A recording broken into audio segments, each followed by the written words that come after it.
잠깐 기도하고 시작하도록 하겠습니다. 은혜가 충만하신 하나님, 오늘 말씀의 자리로 우리를 불러 모아주심에 감사와 영광을 올립니다. 오늘 말씀에 놀라운 은혜를 부어주셔서 우리 심령이 새롭게 기경되게 하시고 우리 삶이 변화되는 역사를 허락하여 주시옵소서. 이 시간 주의 성령께 모든 것을 의탁하오며 이 모든 말씀 예수님의 이름으로 기도드립니다. 아멘. 우리가 신앙생활을 하면서 하나님 앞에 견고하게 설 수 있는 원동력이 무엇일까 이런 것들을 생각해 보면은 정말 많은 것이 있지만 그 중에서도 정말 빼놓을 수 없는 중요한 것이 감사가 아닐까 하는 생각이 듭니다. 그런데 많은 분들이 특히 저 같은 경우에는요, 기도는 정말 열심히 새벽기도, 수요, 금요, 날마다 기도는 정말 빠지지 않고 열심히 하면서 살았지만 유독 감사를 하는 것이 익숙지가 않아서 아주 작은 일에도 원망하고 불평했던 적이 있었습니다. 제 경험상으로 보아서 우리 사람들은 그냥 가만 놔두면은 본성적으로 불평하고 또 원망하기를 좋아하는 그런 특성이 있는 것 같습니다. 내가 하나님한테 은혜를 받는다고는 하지만 힘든 일이 생기면 자꾸 감사를 잊어버리고 원망하게 됩니다. 그래서 내 부모를 원망하고 상황과 환경을 원망하고 심지어는 하나님을 원망하기도 합니다. 그래서 오늘 저와 여러분들이 함께 나눈 데살로니가전서 5장 18절의 말씀처럼요, 매 순간 감사하지 않으면, 범사에 감사하지 않으면 불평하는 삶을 살기를 원하는 그 사탄의 공격에 우리가 결박될 수밖에 없는 것입니다. 제 경우의 이야기를 하면은요, 제 친정 아버지께서 지금 살아계시고 제가 모시고 지금 살고 있습니다. 근데 올해 이제 92살이시니까 92세이신데요. 원래 이제 저희 아버지는 그 6.25 때 월남하신 분이에요. 이제 그 공산당이 싫어서 지금 이런 표현을 하면 되게 우습긴 하지만, 아버지 말씀에 의하면 나도 공산당이 싫어서 내려왔다, 이제 그렇게 얘기를 하시거든요. 그래서 6.25 때 이제 월남하셨고, 월남하시기 전에는 그 농업전문학교를 나오셔서 농사에 굉장히 일가견이 있으신 그런 그 분이세요. 근데 이제 저희 아버지가 그 어머니를 2012년도에 이제 여의시고 굉장히 이제 힘드셨었는데, 어떤 분이 이제 그 귀하게 자신의 어떤 땅을, 그 텃밭을 무료로 이렇게 빌려주셨어요. 그래서 농사에 막 전념하시면서 살 수 있게 되셨는데, 자식된 입장에서 봤을 때 정말 다양한 일이 아닐 수 없었어요. 왜냐하면 저희 어머니를 이제 떠나보내시고 아버지가 우울증에 시달리고 막 그러셨는데, 농사를 지으시면서 삶이 막 활기차지고 정말 행복한 그런 모습들을 아버지가 너무 많이 표현하시더라고요. 그래서 굉장히 저희 그 자식된 입장에서는 감사하고 또 감사했었는데, 그런데 문제는 점점 아버지가 이 농사의 양을 늘려나가기 시작하시는 거예요. 처음에는 40평, 50평에서 하셨는데 급기야 200평이 넘는 평수를 혼자 농사를, 아무리 전문가라고 하더라도 이제 그렇게 하시겠다라고 나오신 거예요. 그래서 저희가 이제 한두 해는 잘 넘겼는데 4년째, 5년째, 6년째에 들어가다 보니까 저희들이 감당해야 되는, 자식들이 감당해야 되는 그 몫도요, 점점 불어나게 되었어요. 그런데 저희들이 그냥 노는 사람들이 아니고 다 생업들이 있고 해야 할 일들이 굉장히 많은데, 또 아이들이 자라나는 시기다 보니까 아이들도 돌봐야 되는데 많은 시간을 아버지의 기쁨만을 위해서 저희들이 농장에서 보내야 되는 시간이 자꾸 늘어나게 되는 거예요. 게다가 저희 아버지는요, 농작물을 조금 더 판매를 안 하세요. 그래서 보면은 이제 저희 아버지가 이제 무학교에 다니시는데, 무학교에 배추를 한 850포기 정도 재배하시면은요, 450포기는 보내요. 그리고 저보고 200포기로 김장하래요. 혼자서. 그래서 막 그렇게 절대로 판매를 하지 않으시고, 그거 좀 팔아서 용돈 하셔도 좋겠는데, 막 무조건 다 나눠주라고 하시는 거예요. 근데 이게 제가 농사를 좀 지어보고 이렇게 허드렛 일을 하다 보니까요, 농사 짓는 것만 힘든 게 아니라 나눠주는 일이 정말 힘들더라고요. 아파트 단지마다 집집마다 아버지가 명명하신 분들 집을 다 찾아가서요, 어떨 때는 배추, 무, 감자, 고구마, 고추 이런 거를 철철히 갖다가 이제 공급해 드려야 되는 이제 그런 일꾼 노릇을 이제 하게 된 거예요. 근데 저희들 그 자식들 입장에서는 처음에는 감사하고 좋았는데 자꾸 우리들의 몫이 늘어나기 시작하니까 이런 마음으로 농장에 가서 일을 하게 되면서 그때마다 아버지를 향해서 불평들이 막 터져나오기 시작하는 거예요. 그리고 우리 아버지는 정말 자식들은 조금도 생각하지 않으시는데 어떡하면 좋지? 막 큰언니랑 막 급기야는 같이 막 이거 우리 어떻게 해야 돼? 우리 도망갈까? 막 진짜 심지어는 그런 얘기도 하고 어떻게 해야 될지를 모르겠는 거예요. 그래서 아버지를 즐거움으로 도와드리는 그런 일이 점점 부담스럽게 되니까 속에서 막 짜증이 올라오고 원망이 올라오고 내가 이러다가 허리 나가겠네 하면서 막 내 몸 아끼는 마음 때문에 점점 이제 그 아버지를 괴롭게 해드리는 일들이 막 벌어지기 시작한 거예요. 그래서 안 되겠다 싶어서 제가 어느 날 이 문제를 놓고 하나님 앞에 엎드렸습니다. 그래서 계속적으로 기도하는데 하나님 우리 아버지 좀 막아주세요. 우리 아버지 좀 고만 농사 좀 짓게 해주세요. 아무리 자식들이 얘기해도 듣지를 않으세요 하면서 막 하나님 앞에 이제 호소를 하고 그러는데 한참을 기도하는데 마음속에 이제 그런 생각이 들더라고요. 하나님께서 이제 두드려 주시고 만져주신 것 같은데 야 얘야 너희 아버지가 지금 고령의 나이인데 만약에 이렇게 농사를 짓지 못하실 정도로 병을 얻어가지고 집에 누워있으면 네가 하루 종일 아무것도 못하고 간호해야 되는데 그렇게 병 얻어가지고 꼼짝없이 집에 앉아 계시고 누워 계시는 것보다 그래도 이렇게 농사 지으시면서 활력을 얻고 또 아버지가 노력해서 얻은 거를 가지고 다른 사람들한테 베풀 수 있어서 좋고 저희들도 뭐 무농약, 유기농으로 재배한 이 야채, 채소들을 정말 값없이 그때그때마다 받아 먹을 수 있고 그러니까 누이 좋고 매부 좋은 거 아니겠니? 조금만 마음을 좀 너그럽게 활짝 열고 다시 한번 좀 생각해봐라 라는 그런 마음들이 오는 거예요. 근데 진짜 그렇게 생각해보니까 제가 만약에 아버지가 농사를 짓지 않고 만에 하나 아프셔가지고 집에 계시면 그게 더 큰일이겠더라고요. 그래서 얼른 마음을 고쳐먹고 아이고 하나님 잘못했습니다. 제가 이 육신을 너무너무 사랑한 나머지 이기적인 마음 때문에 아버지의 기쁨을 이렇게 나의 이기심으로 갈아채려고 했고 도와드리지 못하고 했던 그런 마음들을 용서해 주세요 하면서 그냥 아무 소리 않고 아버지를 도와드렸던 그 기억이 납니다. 이제 그러다가 아흔이 넘으시니까요. 자식들이 하세요 해도 못 하시더라고요. 이제 힘이 드셔가지고는 못 하시더라고요. 근데 제가 이러한 것들을 경험하면서요.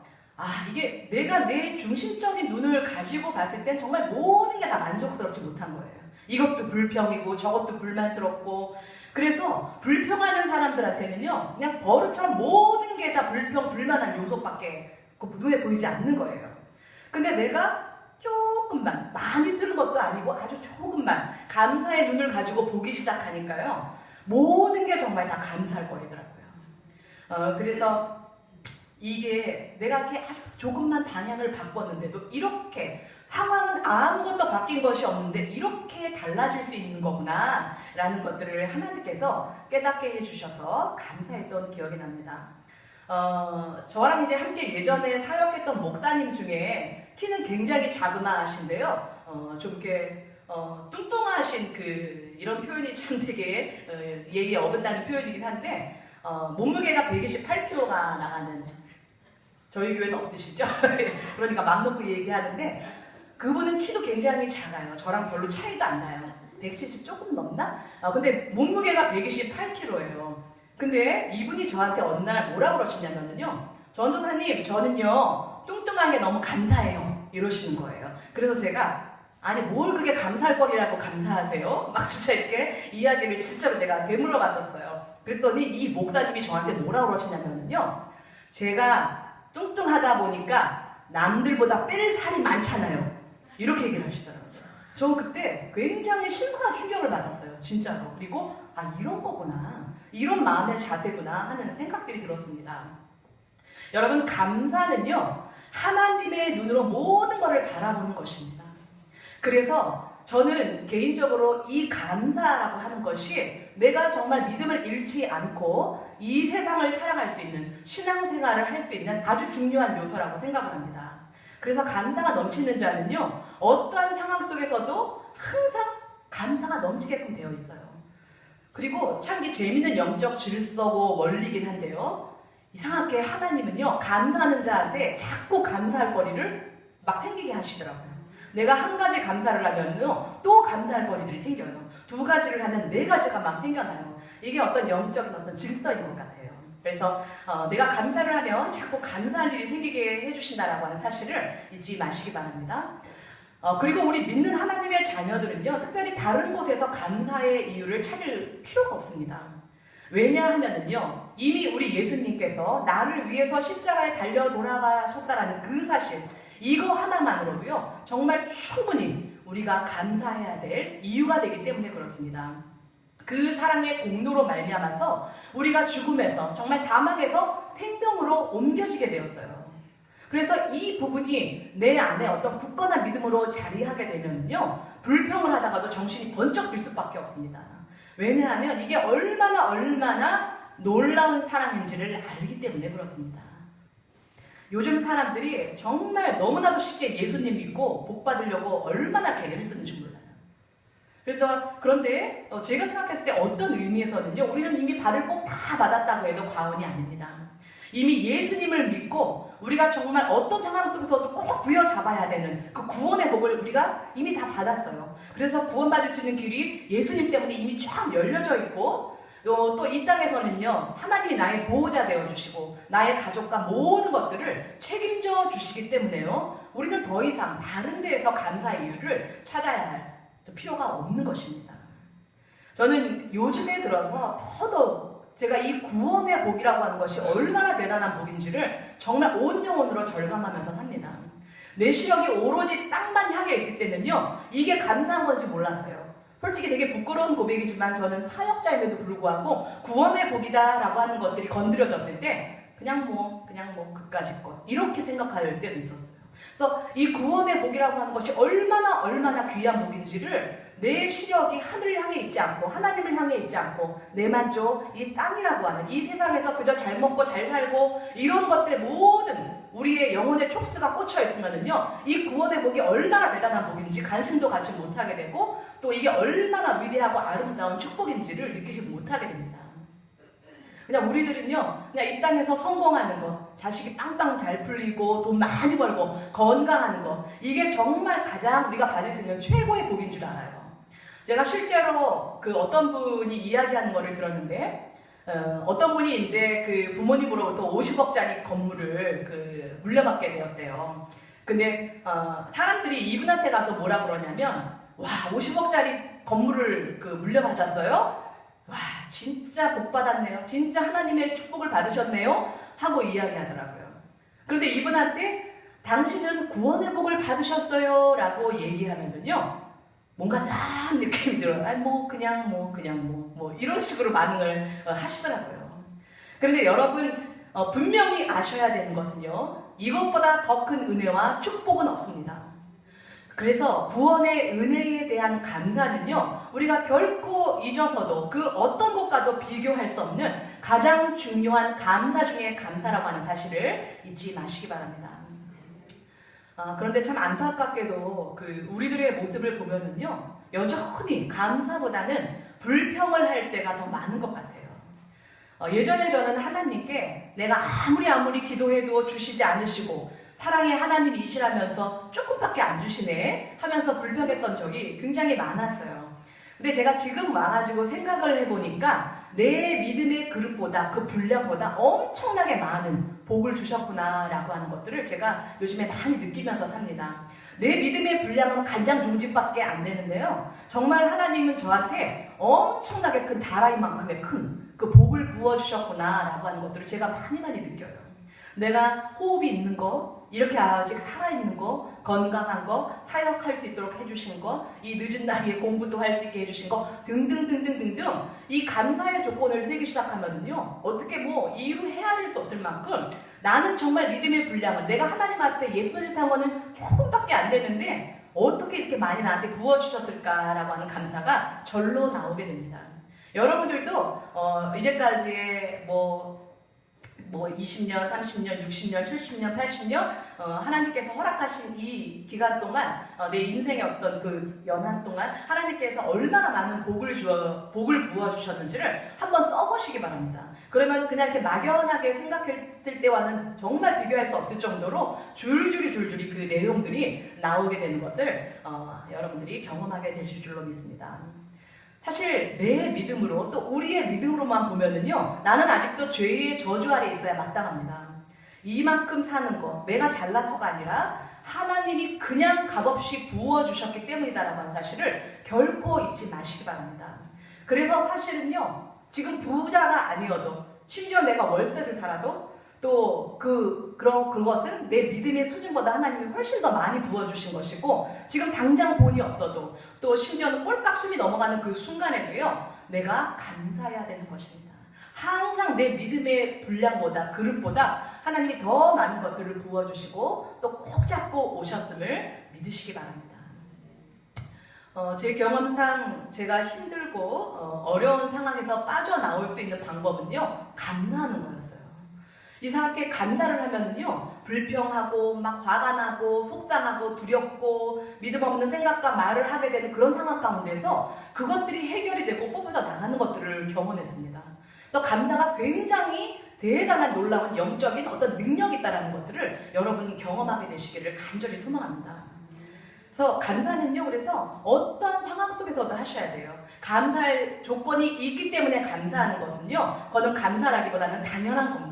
당연한 반응이고 당연한 인정이에요. 근데 도저히 감사할 수 없는 상황 속에서도 하나님은 항상 옳으세요. 하나님은 항상 선하세요. 그리고 항상 나의 믿음의 분량보다 더 많이 부어주셨음을 믿습니다 라는 마음으로 매 순간 분초마다, 오늘 데살로니가전서 5장 18절의 말씀처럼요, 범사에 어떤 상황 가운데서도 감사하시기 바랍니다. 우리 사람들은요, 환경이 바뀌면 내 마음도 바뀔 거야, 이렇게 생각하는 경우가 되게 많은데, 그래서 내가 지금 당면한 문제들이 해결되면 나는 아무 고민이 없을 것 같아 라고 하지만요, 이 문제가 해결되면 또 다른 문제가 생기고 또 다른 환경이 나를 압박하게 됩니다. 그래서 중요한 것은요, 어떤 환경이 나를 또 결박하고 나에게 찾아오느냐가 아니라 내 마음 중심이, 내 마음 자세가 어떠냐 하는 것이 더 중요하다는 것입니다. 내가 불평하는 마음을 가지면은요, 내 안에 은혜가 싹 사라져버려요. 어떻게 이렇게 있었던 은혜들이 순식간에 다 사라질 수 있을까라는 생각이 들 정도로 내 은혜가 사라지고 믿음을 잃고 막 흔들리게 됩니다. 우리는요, 원망하고 불평하는 거는 누가 가르쳐주지 않아도 너무너무 잘하는 것 같은데, 감사하는 거는 훈련하지 않으면 잘 안 되는 것 같아요. 왜 그런지 모르겠어요. 그래서 우리가 정말 이 감사를 잃지 않는 것이 우리의 믿음을 견고하게 세워나가는 것이고, 우리가 하나님께 한 발자국 한 발자국 정말 더 가까워지는 지름길이다라고 하는 사실을 잊지 않으시기를 간절히 소망합니다. 제가 그 2012년 그 8월 말에 캐나다에서 살다가 이제 한국으로 돌아왔어요.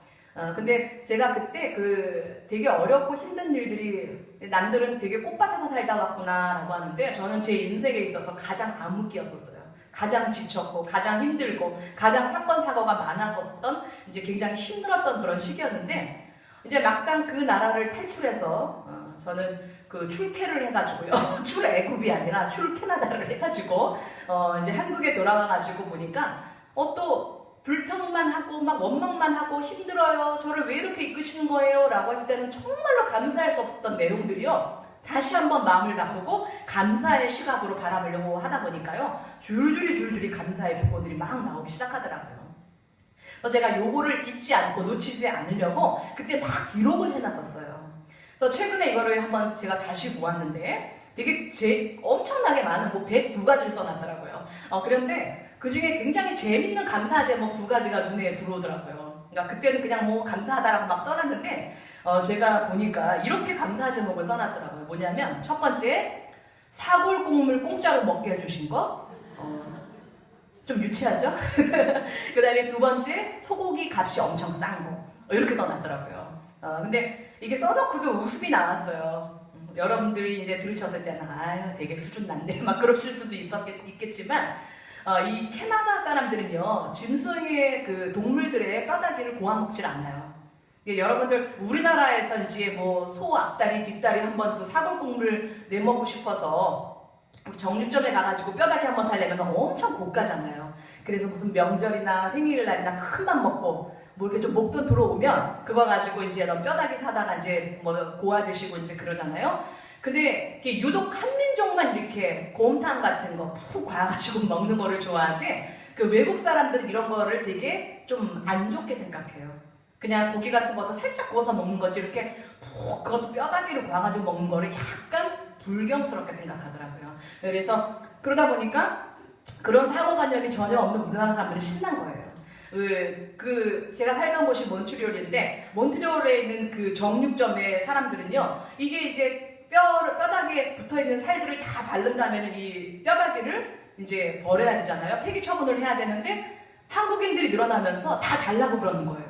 그래서 뭐 하려고 그러니? 그러면은 먹으려고. 그러다 보니까 이해는 안 가지만 어쨌든 자기네 그 폐기 처분하는 쓰레기 처분해야 되는 그 값도 줄고, 또 뭐 한국인들이 그냥 줄을 서가지고 달라고 하니까 뭐 누이 좋고 아무튼 매부 좋고 이제 그런 상황이었었어요. 그리고 이제 고기를 진짜 아주 조금만 반금만 그 사도요, 뼈다귀 그 다리 앞다리 하나를요 이렇게 비닐 그 봉투에다가 이렇게 그런 뭐 종이 봉투나 이런 데다가 묶어놔요. 그러니까 이만하게 큰 거 하나를 다 묶어가지고 마음대로 가지고 가래요. 아주 조금만 사도 한 봉다리씩 이렇게, 그 봉다리란 말이 맞는지도 모르겠는데 한 봉투씩 넣어가지고 주세요.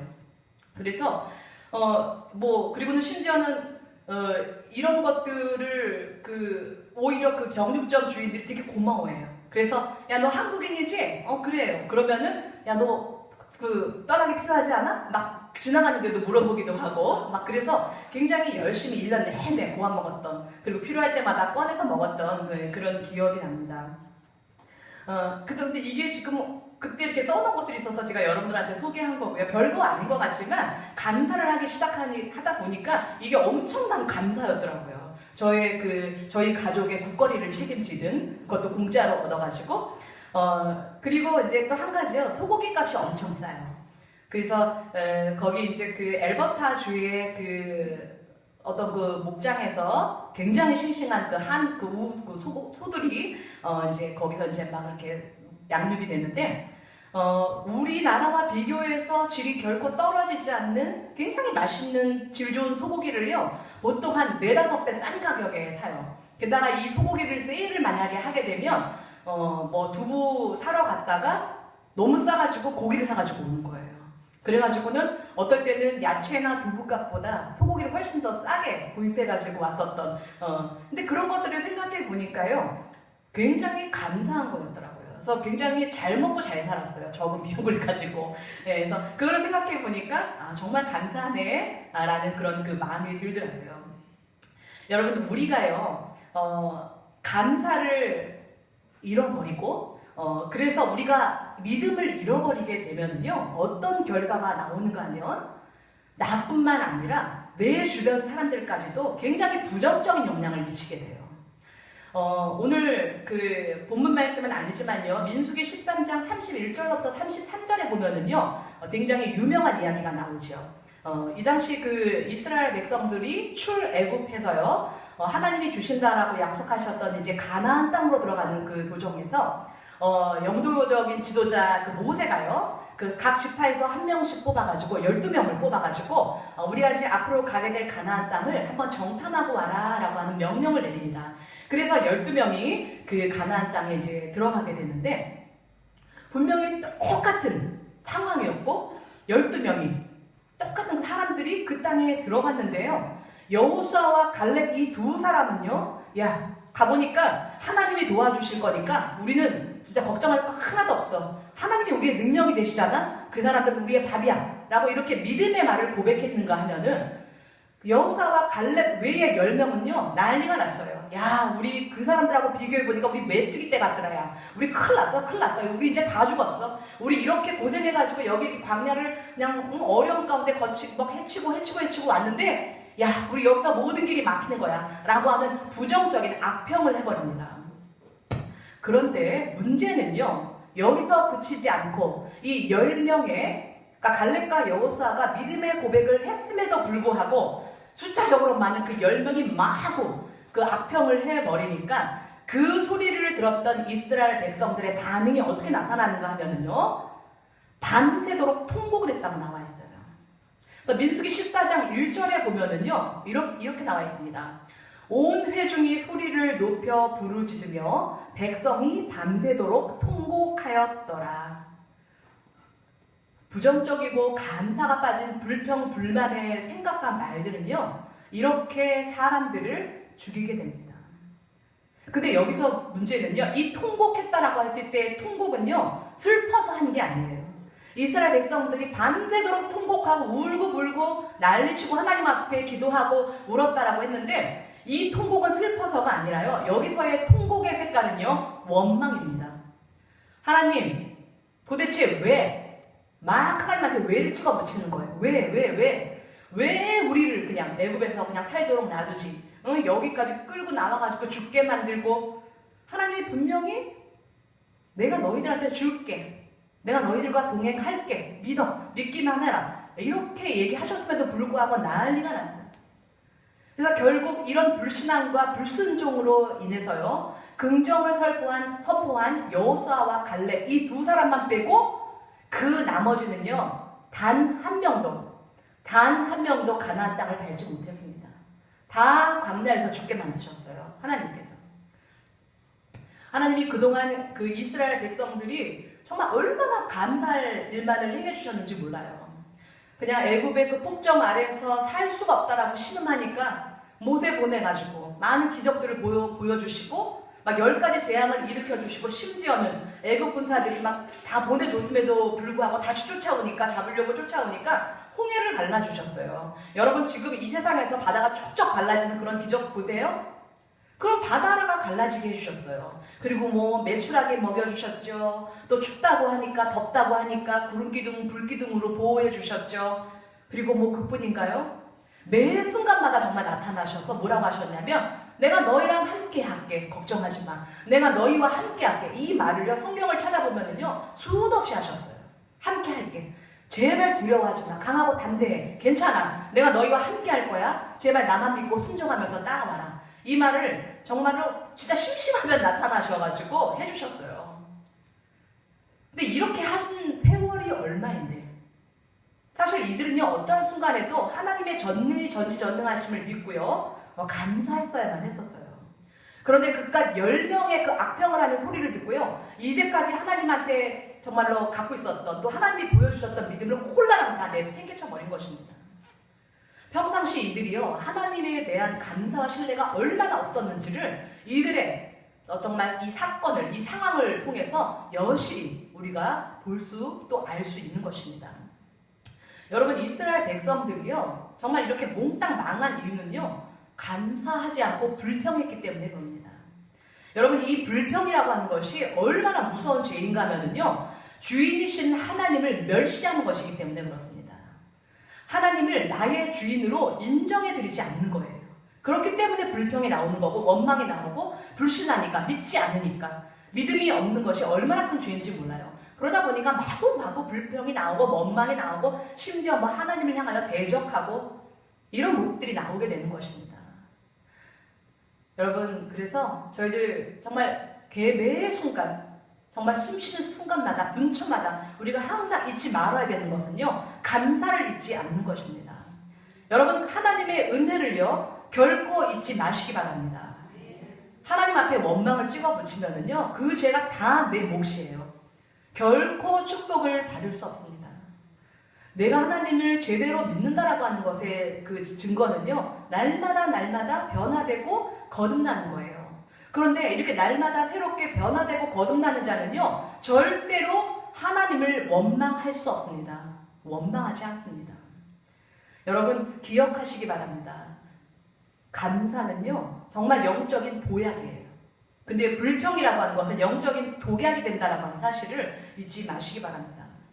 그리고 우리가 감사를 잃어버리면은요, 감사하지 않는 그 자리에는요, 반드시 우리의 교만, 이기심, 정욕, 욕심, 미워하는 마음, 불평, 원망과 같은 거, 그런 것들이 마구마구 덕지덕지 끼게 돼요. 이 사탄은요, 절대로 그냥 들어오지 않습니다. 우리가 죄를 지어서 냄새를 풍기니까, 문을 쫙 열어주니까 들어와서 우리를 사로잡고 결박하게 만드는 거예요. 죄악의 냄새가 한 가지만이라도 나면은요, 바로 치고 들어옵니다. 우리 기준에는 요까지 게 뭔 죄야, 이 정도면 되지, 어떻게 더 잘해? 하지만은요, 사탄은 정말로 포복하고 있어서 뭐해? 몸을 정말 아주 폴짝 엎드리고 있으면서 요 사람이 언제 죄를 짓나만 아주 호시탐탐 노리고 있다가 그 죄의 문이 열리기만 하면은 바로 번개같이 들어가서 우리가 이 안에서 자꾸 하나님한테 감사하지 않고 죄를 짓도록, 말씀대로 살지 못하도록 더 큰 죄, 더 큰 죄, 더 큰 죄, 더 큰 죄를 짓도록 계속해서 불을 붙입니다. 그래서 결국 우리는요, 죄에 대해서 불감증이 걸려가지고 죄를 짓고 있는지, 하나님께 불순종을 하고 있는지조차도 몰라요. 그리고 더더욱 무서운 것은요, 끝내 기도도 막히고 하나님과의 관계가 막혀버리게 됩니다. 그렇게 해서 자꾸 우리를 사망의 길로 이끌고 가는 게 바로 사탄의 정체라고 하는 사실들을 여러분들이 잊지 마시기 바랍니다. 여러분, 감사하는 자는요, 하나님의 마음에 심겨진 자예요. 그래서 이런 자는요, 하나님이 책임져 주십니다. 그리고 감사할 때 자꾸 하나님과의 연결고리가 막 이어지게 돼요. 여러분들도 이런 것들을 정말 너무 행복하게 경험하게 되시기를 간절히 소망합니다. 그래서 여러분들의 모든 호흡이요, 다 감사하게 하시기 바랍니다. 주인을 인정하고 영광을 올리는 감사를 드리시기 바랍니다. 감사하는 자는요, 복을 쌓아두는 자예요. 이런 자가 정말 지혜롭고 똑똑한 자라고 하는 생각이 듭니다. 복을 쌓아두시려면 감사하시기 바랍니다. 시편 150편 그 6절에 보면은요, 여러분들 잘 아시는 말씀이 나와 있어요. 뭐라고 나와 있냐면, 호흡이 있는 자마다 여호와를 찬양할지어다 라고 하셨어요. 그리고 그 이사야 43장 21절에 보니까요, 이 말씀과 연결해서 하나님이 우리를 지으신 목적이 여러분들 뭐라고 나와 있는지 아세요? 성경 말씀에? 하나님이 우리를 지으신 목적이요, 나를 찬송하게 하려 함이니라 라고 하나님이 말씀하셨어요. 그러니까 하나님이 우리를 지으신 목적 자체가요, 하나님을 찬송하기 위함인데요, 그렇기 때문에 우리는 생명이 붙어있는 한 하나님을 정말로 찬송해야 되는 거예요. 그래야 우리를 지으신 그 목적과 의미가 살아난다라고 하는 것입니다. 그렇다면 우리의 창조된 이유와 그 의미가, 목적이 찬송인데, 그렇다면 찬송의 의미가 뭐죠? 찬송이라는 것의 그 의미는 뭐냐면요, 내 마음 중심으로부터 감사를 올려드리는 게 찬송의 개념이에요.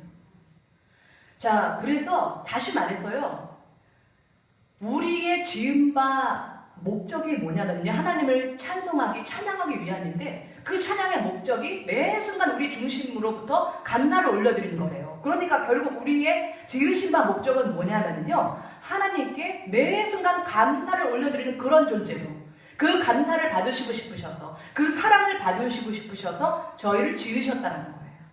그래서 여러분들 하나하나가 얼마나 보배롭고 존귀한지 몰라요. 요 속 안에 감사라고 하는, 사랑이라고 하는 그 생명체를 하나님께서 다 심어 넣어주신 너무나도 귀한 존재들이기 때문입니다.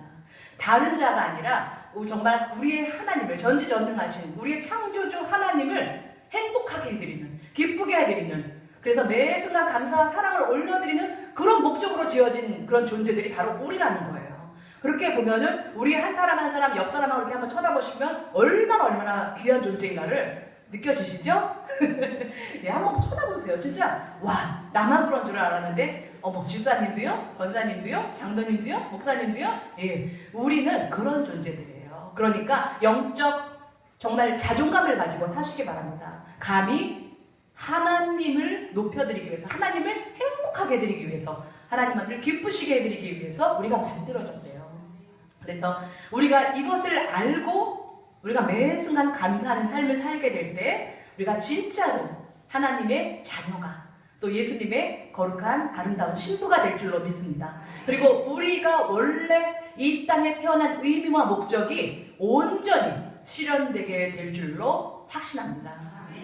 기도하시겠습니다. 하나님, 오늘 귀한 말씀을 통해 범사에 감사하는 우리의 삶이 얼마나 하나님을 주인으로 인정해드리고 또 높여드리고 기쁘시게 해드리는 것인지를 알게 하시니 감사와 영광을 올려드립니다. 하나님, 이 시간 우리 심령 안에 원망, 불평을 뽑아내고 오직 말씀만 심어놓을 수 있도록, 그래서 어떤 상황에서도 오직 감사만 하는 인생이 될 수 있도록 축복하여 주시옵소서. 하나님, 날마다 우리의 삶 속에 하나님의 은혜와 사랑이 있기에 살 수 있음을 감사함으로 고백하게 도와주시옵소서. 매 순간 우리를 바라보시는 하나님의 눈동자에 감사함만으로 반응하게 하시고 하나님의 말씀의 법을 잊지 않고 준행함으로 칭찬받는 모든 분들 될 수 있도록 붙잡아 주시옵소서. 감사 올려오며 이 모든 말씀 예수님의 이름으로 기도드립니다.